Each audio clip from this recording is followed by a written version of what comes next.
Several years ago, I went on a road trip through California, and at times I found myself boondocking on public lands in order to save money. Anyway, on one particular night of my trip, I decided to boondock in that valley, where I experienced something quite scary that I'll never forget.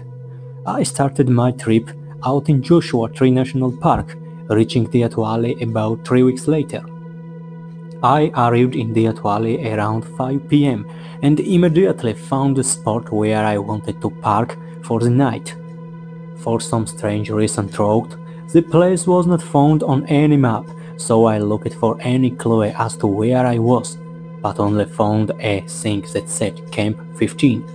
Regardless throughout, I was happy because I had the place all to myself.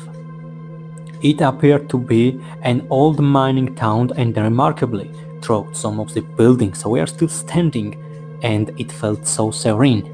Towards the edge of town throughout, there was an entrance to a mine shaft which had been boarded up for what seemed to like a while. You could hear the wind blowing through the mine, which gave me the creeps. After I parked my beat-up RV in spot I chose, I let my two huskies out to play. Then I began preparing dinner. By the time dinner was ready, it was already dark, but fortunately for me the sky was clear, so I was able to gaze out at the stars as I ate my dinner.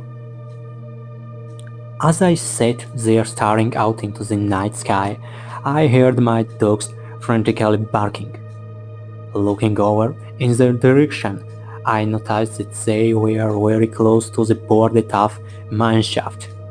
Fearing for their safety, I called out their names, and at first they didn't respond. Something must have spooked them bad, I thought.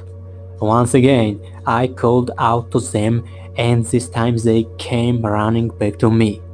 It was at this point I noticed that something else was with my dogs.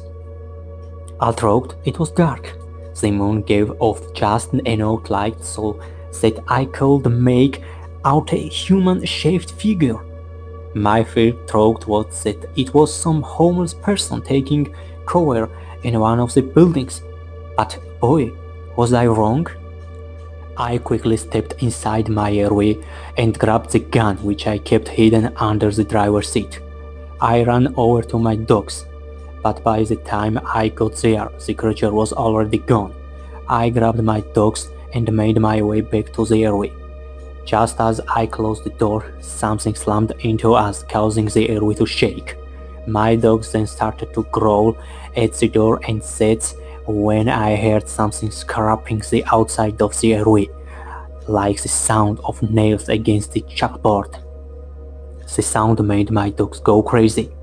As I tried to calm them down, there was a loud thud on top of the roof, and I could hear the thing growling as it made its way towards the skylight.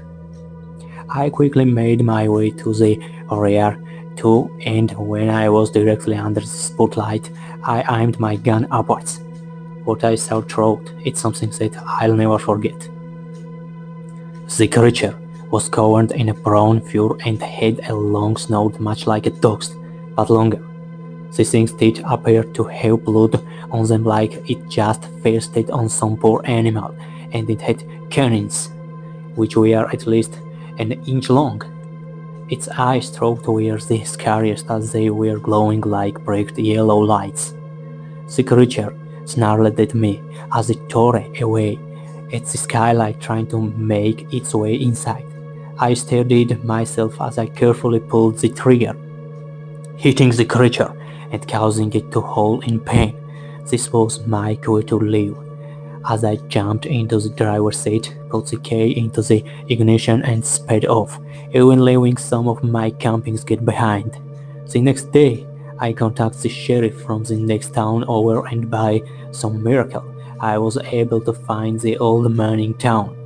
As we entered the town, I could see that my gear was strewn about, and there was bloody footprints that seemed to lead back to the mine shaft. Oh, there was some fur found, near my belongings, in which the sheriff took some samples. He then took down my statement and said he'd contact me if anything else came up. So, here's my warning to anybody wanting to boondock in that valley. If you happen to run across old mining town called Camp 15, please don't stop, or you might not be as lucky as me